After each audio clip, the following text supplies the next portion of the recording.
everybody, and welcome to the Bird Room Tour of 2020. It took us long enough to get here, but we're finally deciding that I'm gonna go ahead and give you guys a tour of the room like I said I was going to multiple months ago. We're still not technically done the room, but everything that's left in here to do is kind of little things that we know aren't done, but we aren't quite sure how to finish yet. So for the most part, the room is done, it's set up, everything is kind of the way I need it to be. But there's still just kind of little random things that we want to add later on. So maybe once we sort all of those little things out, I'll do another updated tour, because we also kind of want to add like sprouting shelves, and we wanted to get a natural tree in here and things like that. But we're just not really 100% solid on how or what we exactly want to do yet. So this is probably going to be the bird room, and the state is going to stay at until we sort out those finer details. So the bird room's done, but we will always be constantly improving it, and I guess I should probably just give up on that fact that the bird room's never probably going to actually be done to me, and there's always going to be something else I want to add to it. But let's get into it. Let's show you guys the bird room. Okay, so everybody has moved over here to eat their vegetables. So I guess we're going to start over here. We've got a Java wood perch that we've screwed into the wall. And then we've got some polystyrene sheets that are kind of like a hard, kind of medium firmness plastic that we've used as sort of a splash guard for their vegetables, so they can sit there a bunch of way and flick it around. This is a prototype. As you can see, there's like a crack in the back and it's kind of a hole. It's not perfect yet. This was kind of a demo for how big we really needed to make it, how much like splattering the birds were actually going to do. But the purpose of this was to kind of protect the walls. It doesn't fully protect the floor. There are splatters down there. I mean, they come off, they clean. The floor is pretty easy to clean. So it's not the end of the world, but the guard isn't totally done. It does the job for now, but it ain't perfect. What we've got above it over here is the bird's UV bulb. I'm gonna be adding a second one at some point. We've got the one here aimed at the vegetables because it actually kind of enhances the color of vegetable birds because they can see the UV color spectrum. So we've added the light there to make the vegetables more enticing, because I do have some pretty picky birds sometimes. So it just gives one more reason for them to want to eat the vegetables instead of it being in dim light where it doesn't look as appetizing to them. So that's why we've got the bulb there, and the cord actually goes down behind it and then gets plugged right in down there. This is another thing we haven't figured out how to change it, is I wanna probably get some tubing and cover the wire in it just to make sure that it isn't something they can accidentally chew on. Moving downwards from the Veggie Corner, we have our filter, which is turned off right now. It is a HEPA filter. Usually it's on, it is kind of noisy. I turn it off when we're recording just because it's a lot of extra background noise. But that is usually on, it's in the corner, and it just kind of cycles through all the air, make sure it's nice and clean. That the birds aren't breathing in anything they shouldn't be, cleans up extra dust and stuff like that. I guess we'll go right. This is my favorite thing in the whole wide world, and I'm so glad that my significant was able to help me out with this. But we have built the wall of Perches, the magnificent wall of Perches, and I'm probably going to continue to add more. It's a constant conflict when I was setting this up, was I could finally drill holes in my own wall and add whatever I wanted, and I wanted to just put 1001 perches in this wall, but at the same time the birds don't need 1001 perches, they can fly, so I shouldn't clutter up the space, but I might add some kind of up there later, not totally positive. But this is kind of an activity wall where I hide most of their foraging things. There's a couple seeds still hidden in here actually, this one right there. And they kind of hop around in this wall and look for all the seeds and things, and I switch out all the toys, and they have different ones every few days along this wall. Yeah, over there is looking a little empty, so I do think I'm going to end up adding something over there later. We've got some ropes and just kind of uneven surfaces and weird things for them to have fun with. How these are in the wall is not all that complicated. I have very light birds. You know, I've got a parrotlet and a conure, so I don't need to reinforce anything too much. Basically, I just drilled a hole in the wall and then put a washer and then just screwed the perch in. It's really not more complicated than that. For the big guy over here, for this one, we had to locate a stud and then drill it in, and then same process, just screw the perch in, make sure the washer's there. Just because my birds are so light, really the drywall does support it. We tried to find as many support beams as we could, studs as possible. You can literally just twist them into place and however you want them. Because my birds are light, I don't have to worry about them landing on it and spinning it. Like, I'm using more weight than either of my birds probably weigh. So I'm not too worried about that. This perch is my favorite thing in the planet. It is a manzanita perch that has been debarked. So it's not abrasive, but it's not super smooth. Like, this perch is the same type of wood, but with bark, and it ends up being really smooth and very slick. But I love this guy because it's so wacky and weird, and it's like the perfect shape to go on a wall. I would get 1,000 more perches shaped like this if I could. They're super natural looking, and they're super weird, and there's so many dynamic different perch sizes. I love them. It's my favorite. Moving up from here, we've got our rope system, which has our kind of prototype wall guards. These ropes are just plain sisal, they're unoiled. You have to watch out when you're buying sisal that it is unoiled, because a lot of them will put it's harmful chemicals on them to help them run through the machines easier. And if birds are contacting them constantly and chewing them, they could get sick. So when you're looking to buy a rope, you do have to be cautious of that. But it is unoiled. It is fantastic. They're very sturdy. What? What do you want? They're quite sturdy ropes. Yes. And it's the right size for both of them. Get them while I still sound. So Newt's feet go almost all the way around, and Mia's are about 3/4 of the way around. So it works out quite nicely. That this size suits both of them quite nicely. I don't remember the thickness of this rope. I think it's only like 1/4 of an inch, maybe half. Not totally certain. I did buy this rope a few years ago. And then we kind of just hung as many toys as we could off of this. We've got a wacky wood branch connecting some of the ropes. To make a little bit more use of the space, we took thinner sisal cording and tied it between the two thicker ropes so we could hang more toys. Because they don't have to be on a rope to explore the room, right? They would be flying around, they can land on toys, they can sit on some of the swings and things. So we're trying to just kind of utilize as much of the space as possible. We've got more, it's kind of the window zone. Mia back there really enjoys sitting in the sun. That's why she loves the perch wall so much, because the sun actually shines through the window and ends up casting on there during the day. And it gets it to be really warm and really sunny, so that's one of her favorite places to be. But the other place she loves to be is sitting right in front of the window. So if I can get around here, we've got this one Boing swing perch here that Newt is on. Then we've got this one from the unboxing video over here, the triangle perch that we've got the loofah toy on. It's got some millet in it. Nobody's going after it so far.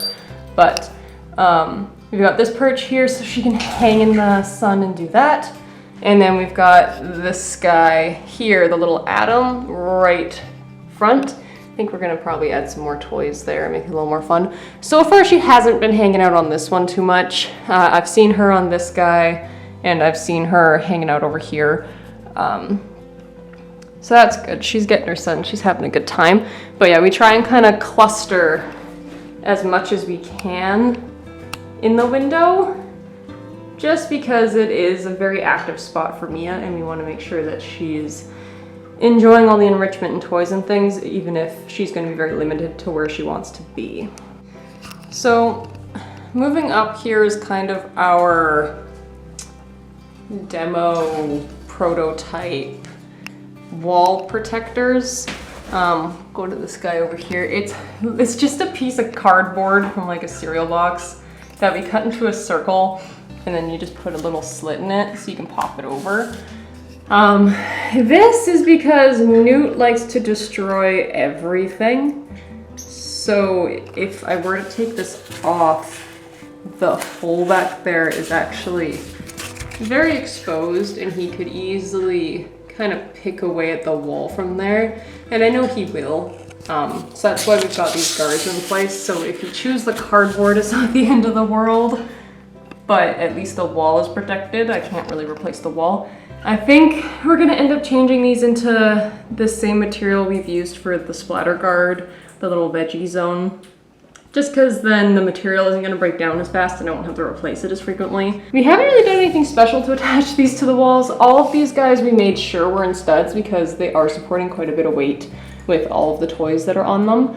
But we just grabbed whatever tool you want to call this, and we just drilled a hole into the stud and then screwed this straight in. We needed pliers to kind of twist it around and get it firmly in place, but like this isn't going anywhere. And then we just tied this guy in a knot. I didn't plan out my desk and the ropes because initially the desk kind of sat over in that corner going diagonally across it and it just blocked off that closet because there's nothing in it. However, that rope right here perfectly lines up with my desk and then they poop all across it. So we've had to move it. That rope is still right above it, but nobody's been up there lately. They both used to sleep right there, but they aren't anymore. So far it's doing okay. It's been there for a few days and there's no poop on it. So we're gonna say that this is a win for now until things change. Oh, there's one poop. There's one poop on it. Yeah, so on my desk, I guess, is the most natural place to go from there. There isn't a whole lot. There's some wrappers in there from the unboxing still. But we have a little mister, which we're trying to get Newt used to. It's just a little spritzer. I don't know if you guys are gonna be able to see it. Yeah, you can't really see it. But it just missed some water. I use it for the lettuce that we're growing for the birds, and for Newt's baths, he doesn't super enjoy it yet, but we're slowly getting him used to it. Here we've got sprouts. This is kind of my fake setup to make this work, because sprouts need to constantly drain, and I don't have a proper sprouter, so I've got a mason jar with paper towel over the top, so the water can get, oh no. So the water can drain through it and not have super soggy seeds that are getting moldy. And then I just kind of put it in a cup so the water can drain out and not collect on a desk or anything like that. And then I just dump out the cup when I need to. This guy I don't really use anymore. It gets used over winter a lot more. It is a diffuser, but I just use it as a nightlight for the birds. Oh, it's not even plugged in. That's how long it's been. But it lights up.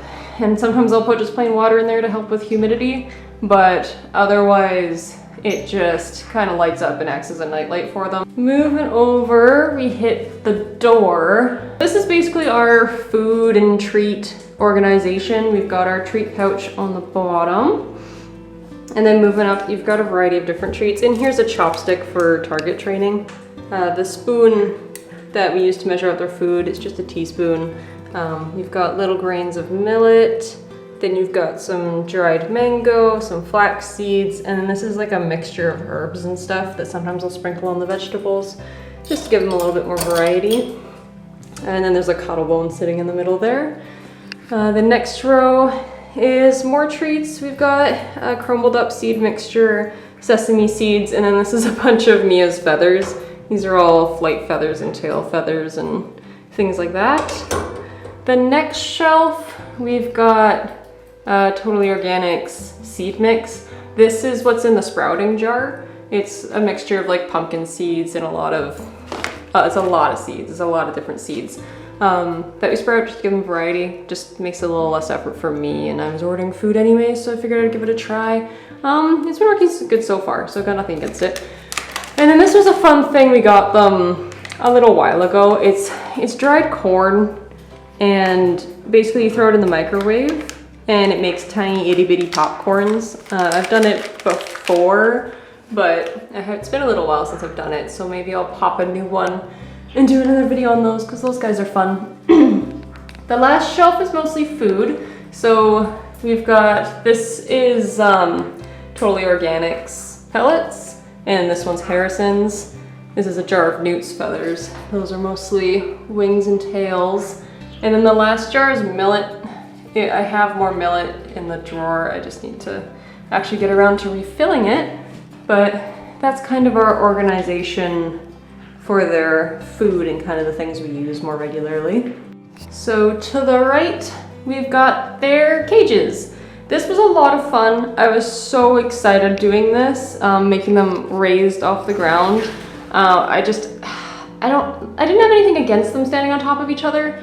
I know that they both would rather be in the taller cage, so why not make them both taller?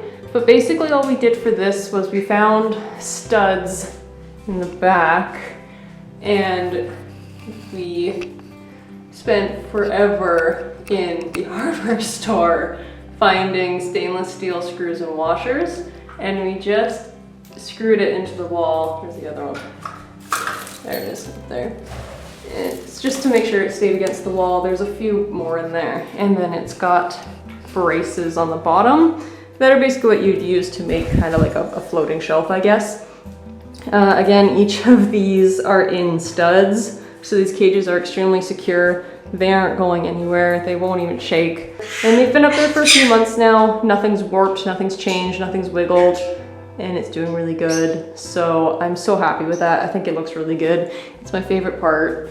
Okay, well, everything's my favorite part of this room, but it makes me so happy. I've had some people comment when I posted this on either Instagram or Tumblr, and they were all concerned because they thought it would be super hard to change this out when I showed them the picture of it. However, I'm decently tall. Like I'm 5'7"-ish. I can just reach their water and take it out. It's not a struggle for me, and their food is basically eye height. For me, it's a little higher than eye height, but it's easy for me to switch those things out. It's still easy to change. You just flip this up and I take the tray out, and then you can change out the paper. This is the grate, the bottom wire, that I can easily, again, just pull out and clean. So the cages are still super easy to maintain and clean. The only thing that's harder about them being up here is I do have to get a stool when I decide to do a full wipe down of the bars. But it's not really that hard for me personally. For honestly just how nice it looks, I'm willing to stand on a bench to wipe down the cage a bit more. It's worth it. I'm gonna say it's worth it. So moving down from here, we have what I kind of started and never really finished. We have what we call Finger Trap Terrace, or Foraging Toy Forest. I don't know what I called it. But basically I had a bunch of finger traps stabbed in these holes, and I'd put sunflower seeds, oh, there's one there. Sunflower seeds in the traps, and then a bunch of little foot toys and things. Newt has been going to town on this. He's been loving it. Like this piece of wood he has thoroughly enjoyed it. It has lived its life. And same with these guys. He's chewed up 3/4 of it. This one I should probably just throw out. But yeah, Newt has been enjoying the foot toy land, whatever we want to call this place. Every time I come back in this room after leaving him for a couple minutes, half these toys are on the floor. And that's good. I don't mind picking them up. It just means he's having fun. It's really amusing coming in the room and all these things are just down there. This last section here is another prototype, which we'll talk about a humidifier, and then basically everything the birds own is in there. But this is a modified cat fountain. So it is by Catit, it's the brand. And it's basically a little waterfall fountain. Now it didn't come like this, okay? We edited the heck out of this to try and make it into a bird bath. What we did is we took a soft piece of PVC tubing and we siliconed it to this top part, and we actually switched out the pump, which you can't really see, but we got a bigger pump to help push the water through, because the one it comes with is like this big and it barely moves the water up. It couldn't make it all the way up this. So we went and got one that's a little bit stronger, so that way it could form more of a waterfall pouring off of this and you can bathe in it. This monstrosity in the back here that's really not, it's nothing at the moment, is a splash guard, because Mr. Sneezy Pants up there bathes so much and so intensely that water goes everywhere. Like, it's all over the floor. This is wet right now because he had a bath this morning, I guess. Like it just goes everywhere. I mean, we needed to make sure that we protected the walls and protected the floor as much as possible. Otherwise, things are gonna start, you know, rotting and getting mildew. So this is kind of our setup for now. And there it is. So it's, you know, it's nothing fancy, but it's kind of a nice way for them to have constant clean bath water. Mia doesn't use this. The stream's a little too aggressive for her. She doesn't really enjoy it. So for her, I still have to get a regular tub. But this way Newt can bathe as often as he wants. So I've cranked it up a bit here so you guys can see the stream, but it basically just produces a fine mist. We have this mainly because of Newt's plucking. He on and off plucks his feathers, partly due to seasonal hormones and stuff, and partly because of scheduling. If we're not super consistent with his out of cage time and things and exactly when they happen, he sometimes rips his feathers out.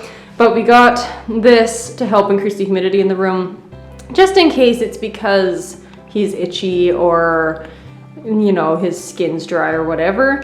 It's just kind of nice to up the humidity, and we kind of want to create as close to a natural environment as possible.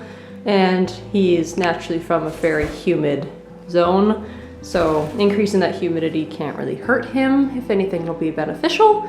So that's kind of why we have that there. It's by no means really necessary, but we do add it just for potential added benefits, whether or not they have been proven quite yet. But Newt's plucking is mostly under control. Occasionally he's got bursts, but we have no issues running a humidifier because it could help, so why not? There's no harm in doing it, really. So this 4-square fun time is a mess right now. So initially when I set this up, I did have it organized to some extent, and then we did that huge bird toy order, and now, as you can see, there's no room for anything anymore. This one is mostly treats. You've got the Tops pellets, some sunflower seeds, and a bag of millet. And then it's got kind of first aid emergency stuff. It's got nail clippers. And back here is hooks and things to hang up toys. And then these are kind of training things, like it's got their harnesses, the basketball hoop, a ball, just to keep all this stuff together. This is kind of a weird miscellaneous drawer. This one was all toy parts. So we've got some Timothy hay and stuff like that. There's a lot. I think I might make a spring cleaning video where we go through all of this and I throw out things that I don't need anymore and kind of donate whatever to rescues and stuff, because I know there's more in there than I even would use anymore. This one is more toy parts. This is more used toys. Like this is a Halloween toy, things that they can use again that I just, you know, for toy rotation and whatever. You can also take parts off of them and repair. This is probably the bucket I'd go through more so, because there's some toys in here that are just a little too damaged, or I've said I'll get around to fixing and then I just don't. But like there's another seagrass mat. There's so much in here and I should really go through it and just deal with it. But instead we just we close it away and we don't look at it, and then it's not our problem to deal with right now. This one is more my drawer.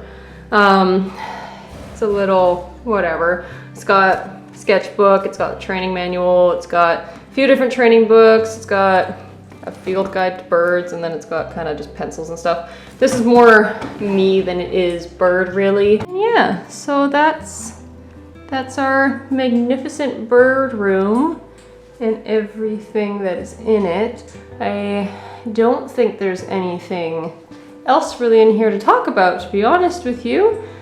Yeah, so that's kind of it. I hope you guys enjoyed the bird room. If there was something in here you saw that I didn't talk about, feel free to leave a comment down below, or if you want a little bit more detail on how I put perches in the walls, or want me to kind of show you how I did that. When I add a new one in, I'll do a video on it if you really want me to. Yeah, we kind of specifically set up everything the way that we did so it would be easy to maintain. I'll do before and after pictures of the way the room was before. People were mad at me before because underneath this is actually hardwood, original hardwood flooring. And I took a picture of the bird room without towels or things down, and people thought we were ruining the floor, and people were so upset. It's like, first of all, this is my house, this is my floor. I can do what I want to it. And second of all, we put towels down for them when they were on that floor because it was just the original floor of the house and it wasn't easy to clean. And whoever installed the floor really kind of did a terrible job and it was very ridgy. So it was difficult to clean, so I'm not gonna, it is what it is.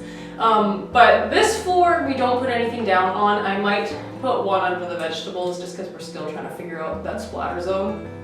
But we specifically put this floor in because it would be easy to clean. So they can poop on it, they can throw their seed, and it's easy for us to sweep up and mop up and whatever.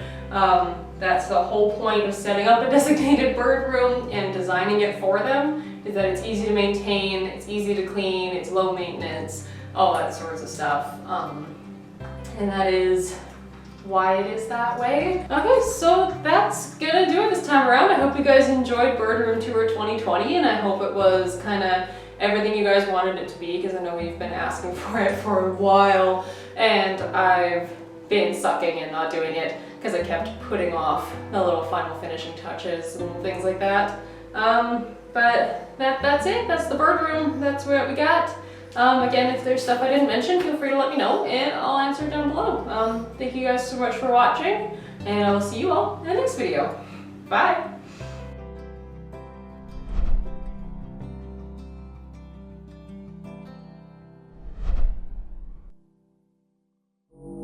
So the splatter guard works well when your bird doesn't take the blackberry for a joyride. Looks like a murder scene.